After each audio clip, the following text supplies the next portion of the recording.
fumble. Eagles have it. The Eagles ball this time. Popped away from Johnson. Esiason had a shot at it, and the Eagles come up with it. Number 51, William Thomas is the guy that ends up with it. He's the outside right linebacker. You see Thomas is out here, and we'll look at him right here. See what happens on this play. Again, it's a running play. He starts off and he hands out here to Johnson. Watch Thomas come straight down the line. Johnson gets hit right there by Tim Harris. Now watch, when Harris goes in, his left hand goes and knocks the ball right out.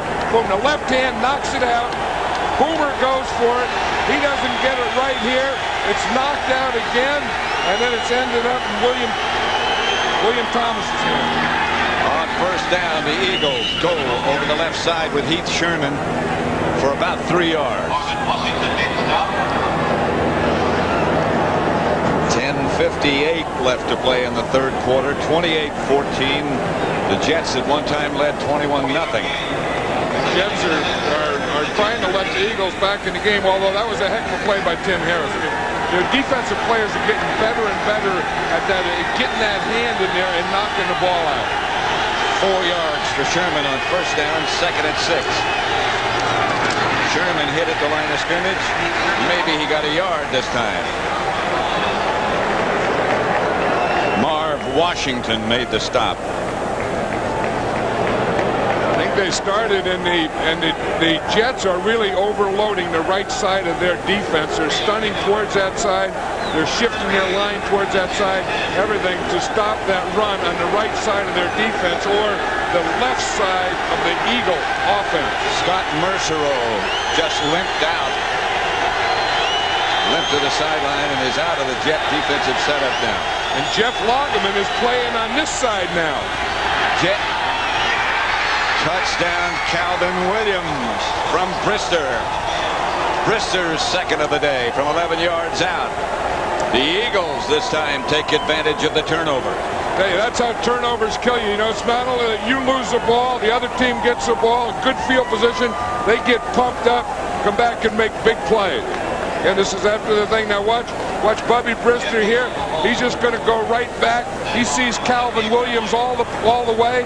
In fact, that looked like the same pass pattern that beat the Washington Redskins. Different thrower. That time it was Cunningham. Now it's Brister. Barr is good with the extra point, and it's 28-21. The Jets lead. If we look at this touchdown again, here's Calvin Williams, but we're going to see that we're getting 2 and 3 guys on the same side more and more. Now what's they'll start, and that's the side that they're going to. That's the side that touchdowns always seem to come from. Mathis handles the kickoff from Barr, and the Eagles again do a good job covering his kick. Yeah, if we look at it, we look down at the bottom and we see there's 3 receivers. One goes in motion and now comes back. Now if we can stop it right here, you see they get 3 guys here. Now they're going to go out, they're going to go out, and they're going to go in. This is the one right here that catches the touchdown pass. But they're doing more and more of that, you know, getting a cluster, forming a cluster, and then getting them all grouped together, and then boom, breaking out of the cluster and having a guy wide open. 1st and 10. Jet to drone 19. Esiason long count. That's Baxter. Again, let's get a report from Leslie Visser.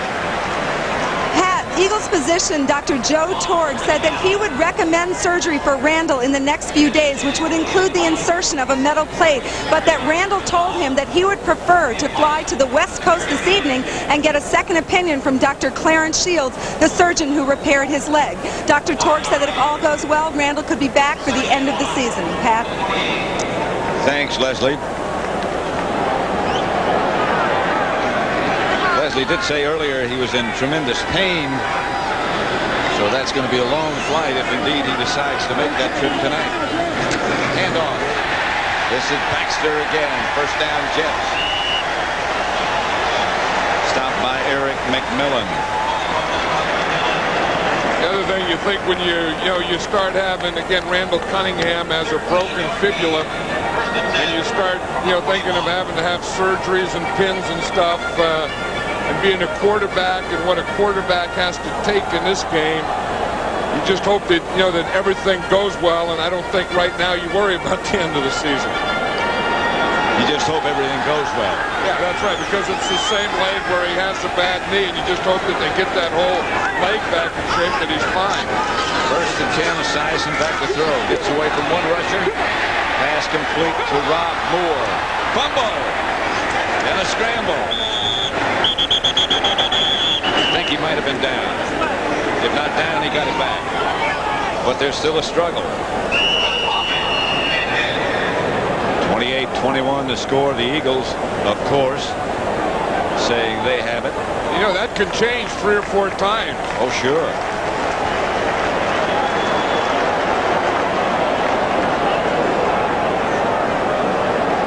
We've been talking a lot. Well, look again. See, this whole thing is when he was down and when the whistle blows. That's always the thing that you don't know. I mean, you see the fumble, but again, when the whistle blows is when the play is over. That was Moore's first catch. Blair Thomas, by the way, is the Jet who came over and made the recovery. 2nd and 6. Word on Fred Barnett. We've been talking about Cunningham on Barnett in a moment. Flag on the play. Seth Joyner was across too soon. Either Seth Joyner was in the neutral zone, jumped offside, or he's the quickest linebacker in football.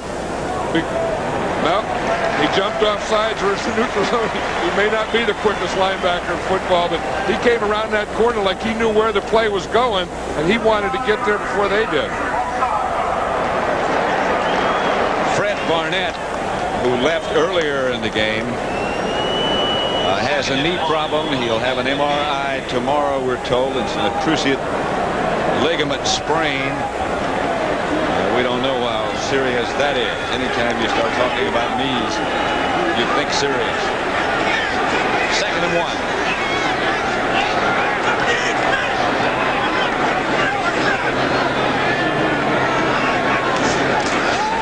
That was a good little dance by Mitchell.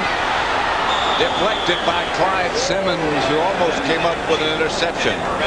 And again, let's send you back to New York for a baseball update. All right, Pat, at Dodger Stadium, things looking bleak for the San Francisco Giants and their fans. Mike Piazza, solo home run, number 34 of the year for him. Big 5th inning for the Dodgers. They now lead the Giants 6-1. Giants need a win or they're out of it. Pat? 28-21 in the Meadowlands. The Jets over the Eagles. 3rd and about a yard. 2 tight end setup.